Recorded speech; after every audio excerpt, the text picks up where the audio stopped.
Uh, Menteri, saya ingin merujuk kepada beberapa perkara kontroversi yang boleh menjejaskan prestasi agenda ni, agenda reformasi. Kalau kita lihat ada itu lagi kontroversi berkenaan dengan penganugerahan DRT di Selangor dengan rundingan terus, tidak melalui proses yang biasa, dan juga pelantikan anak sendiri dalam sebagai penasihat ekonomi dan juga kewangan, dan pengumuman peruntukan pilihan raya terutama di masa di KKB tempoh hari peruntukan 5.1 juta daripada Menteri KPKT. Terus kepada soalan.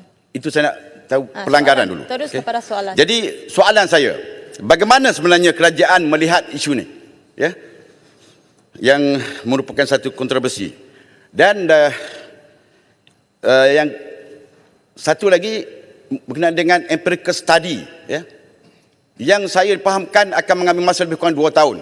Tapi pada masa yang sama, boleh tak pihak kerajaan meminda peruntukan 1453 perlembagaan, sebab kalau selagi tak pindah kuasa besar kepada AG, dan banyaklah perkara yang kes yang dah dipanggil bela diri pun dah panggil saksi 90 orang, masih boleh dilepaskan dengan mudah kerana kuasa begitu besar.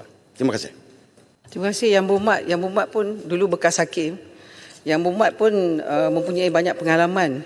Apa yang berlaku bila kita lihat pada isu pemisahan antara AG dengan PP.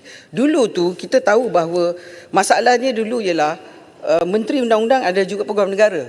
Itu sebabnya Peguam Negara yang menjadi ketua pendakwa raya tu ialah diberi kuasa kepada Peguam Cara Negara, iaitu Solicitor General.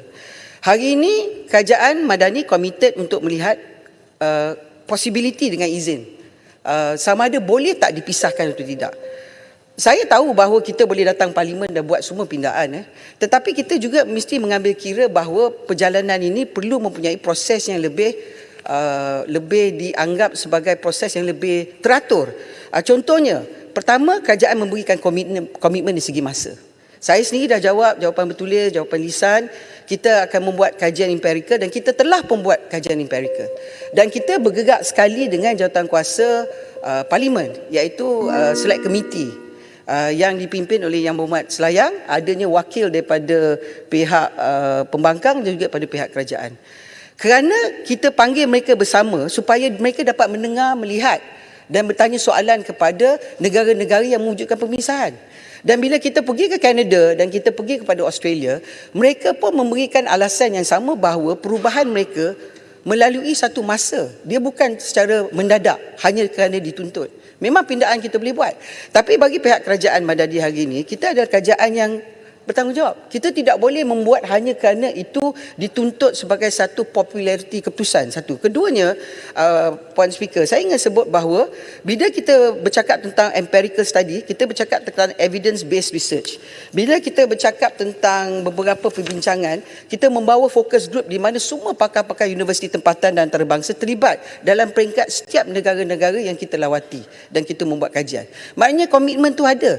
Jadi keputusannya ialah di peringkat interim report dan kemudiannya dasar tu, dan kemudian kita kalau dipersetujui kita akan bawa ke parlimen dan ahli parlimen punya peluang untuk memberi pandangan mereka. Akhir sekali saya ingat sebutlah, saya harap mungkin Yang Berhormat Besut sebagai pakar undang-undang boleh mewakili blok pembangkang dalam jawatankuasa ni. Tapi mereka menghantar Yang Berhormat sahabat saya daripada Pendang. Dia tu pun sahabat saya, kawan baik saya, tapi Pendang tu dia tak ada legal background. Yang Berhormat Besut lebih pakar dalam legal background. Mungkin kena tukarlah dalam aspek ni. Itu sebagai contohlah. Sebab kita nak supaya kita memahami apa sebenarnya objektif bila kita menjalanikan empirical study ini. Terima kasih, Puan Yang Betul. Saya jemput Datuk Haji Ahmad Anzad bin Muhammad alias Hashim Kuala Terengganu. Satu soalan saja yang dijawab. Yang lain soalan kedua yang pertama tak jawab. Sila duduk. Yang lain Menteri boleh bagi jawapan tertulis. Okey, terima kasih.